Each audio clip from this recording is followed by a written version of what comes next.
Hi guys, good morning. രാവിലെ എണ്ണീറ്റ് വരുമെന്തും breakfast ഉണ്ടാക്കുന്ന വിചാരിച്ചു. അപ്പോഴേക്കാൾ ഞാൻ അയ്യത്തൊട്ട് ഇറങ്ങുമ്പോൾ എനിക്കൊരു സാധനം വേണം. അതെന്നെ കാണിച്ചിട്ടെ, PC ബ്രേക്ക്ഫാസ്റ്റ്. അപ്പോൾ എല്ലാവർക്കും യൂസ്ഫുള്ളായി. അപ്പം കിടക്കുന്നത് കണ്ടു. അപ്പുറത്തെ പറമ്പിലെ വാഴല ഇങ്ങോട്ട് നീങ്ങി. എൻ്റെ പിന്നെ കാട്ടോട്ട് കണ്ടു. നല്ലൊരു വാഴല. അയ്യടാ, ഇന്നത്തെ കോൾ എനിക്ക് രക്ഷ. അപ്പം നമുക്കിത് കൊണ്ട് എന്ത് ചെയ്യാം? പോയി ഒരു കത്തി എടുത്തുകൊണ്ട് വരാം. മയ്യത്തൊട്ട് വന്നല്ലേ ഉള്ളൂ. താങ്ക് യു കാറ്റ്. ഇന്നലത്തെ കാറ്റിലായിരിക്കാം. എന്നാലും സാല അപ്പുറത്തെ വാഴ ഇങ്ങോട്ട് വന്ന് വീണല്ലോ. അപ്പോൾ അതുകൊണ്ടൊരു ഇലപ്പുണ്ടാക്കാം നമുക്ക്. വാടക്കണ്ണ 1 2 3 4 5. ബിസ്മില്ലാഹിർ റഹ്മാനിർ റഹീം. അല്ലോ പഠിച്ചോലേ. അയ്യോ, വാ മക്കളിക്കാം. അപ്പോൾ നമുക്ക് കഴുകിയെടുക്കാം. അപ്പോഴത്തെ ദിവസം അതുപോലെ കഴുകണം. വാഴലായതുകൊണ്ട്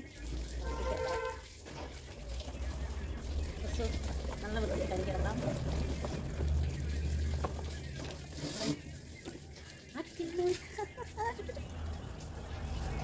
ഇതാണ് ഇന്നത്തെ പ്രോപ്പർട്ടി വെച്ചിട്ട് ഒരു ഇലയപ്പം. സത്യം എനിക്ക് അത്ര വാഴകളെ കുറേ ആയി. കുറേന്ന് വെച്ചാൽ 4 വർഷം എല്ലാം ഇപ്പം നോക്കാം. മിക്കവാറും റിസ്ക് വേണ്ട കഥ.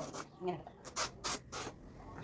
ഒരു പാട്ട് ആദ്യം എന്നിട്ട് നമുക്ക് 1 2 3 ഞാൻ 5 വെട്ടി ആദ്യം 4 ഉള്ളൂ.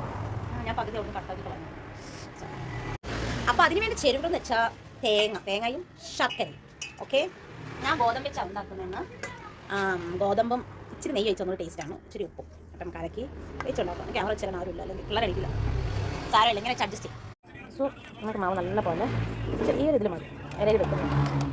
അപ്പോൾ നമുക്ക് നമ്മുടെ പരിപാടി തുടങ്ങാം. നമുക്കെല്ലാം ഇപ്പോൾ അതിൽ ചായ കുടിക്കുന്നു. അതിന് ശേഷം ഞാൻ ബാറ്ററി കളക്കി വെച്ചു. തേങ്ങ തിരികെ വെച്ചിട്ടുണ്ട്. അടുത്തതിന് ഇലപ്പം ഉണ്ടാക്കാം. ഞാൻ 4 ഗ്ലാസ് ചായ കുടിച്ചിട്ട് അപ്പോൾ ആദ്യം നമുക്ക് നമ്മുടെ ഇഡ്ഡലി പാത്രം ചൂടാക്കില്ല. ചൂടായി വരട്ടെ.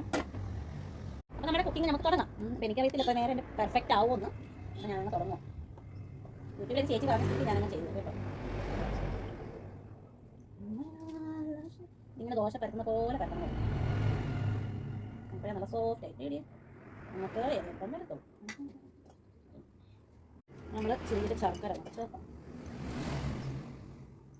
ഷുഗറൊക്കെ ഞങ്ങൾക്ക് ഇഷ്ടമുള്ള ഇടാം കേട്ടോ. ഇച്ചിരി ഇടത്തുള്ളൂ. ഇങ്ങോട്ടാണ് നടക്കേണ്ടത്. ആയിരിക്കും.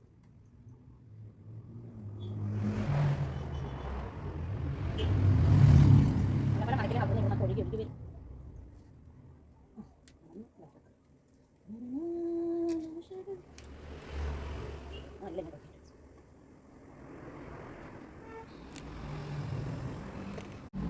ഇതേ പരത്തിട്ട് ആയില്ല. അച്ഛൻ എൻ്റെ ഇല ചെറുതായി പോയി. ഞാൻ ഇല കയറിയത് അഡ്ജസ്റ്റ് ചെയ്യുക. എന്നിട്ടൊന്നും ഇറങ്ങി വന്നില്ലെങ്കിൽ മതി. അത് ഇല ശ്രദ്ധിക്കണം കേട്ടോ. ഇല ചെറുതാവാത്ത ഇല ശ്രദ്ധിക്കണം. അപ്പം ഗൈഷ്, നമുക്ക് നമ്മൾ ഈ എന്തുവാ അട തുറന്ന് നോക്കാം. വേവാറ്. ഇതെന്തുവാ ഇത്? സിറാത്ത് പാല് ഇങ്ങോട്ടങ്ങ് ഇറങ്ങിപ്പോയിട്ടുണ്ടല്ലോ. ഇത് എവിടെ കണ്ടൊക്കെയോ ഇറങ്ങിപ്പോയിട്ടുണ്ട് ഗൈസ്. ആരുമില്ല. അവിടെ തന്നെ പറ്റി നിൽക്കും, പേടിക്കണ്ട. ഒഴുകിപ്പോയിട്ടുണ്ട്. സോ എനിക്ക് ആ മാവ് അങ്ങനെ, എനിക്കാണെങ്കിൽ ഇങ്ങനെ ചപ്പാത്തിക്ക് പരത്തുന്നവരുണ്ടാക്കാൻ അറിയാതെ ഇത് ഞാൻ ആദ്യമായിട്ട് ഇങ്ങനെ ഉണ്ടാക്കി. അല്ലാ റബ്ബേ, എന്തൊക്കെയോ സംഭവിച്ചിട്ടുണ്ട്. നല്ല പഠിച്ചോനെ. ഇതൊക്കെ സെറ്റായിക്കോളും. പൊട്ടിക്കിടക്കണം. അപ്പോൾ ഗൈസ്, ഞാൻ എൻ്റെ ഇലയുടെ എടുത്തു. ഒന്ന് തുറന്ന് നോക്കാം. ഈ കണ്ടിട്ട് ചൂട് ആവിയാണ്. നമ്മൾ വെന്തോ നോക്കുന്ന ഇതെടുത്ത് ഇങ്ങനെ നമുക്ക് വെന്തൊന്നും അതിൻ്റെ അർത്ഥം. അപ്പോൾ ഒന്ന് മുറിച്ചങ്ങ് നോക്കണം.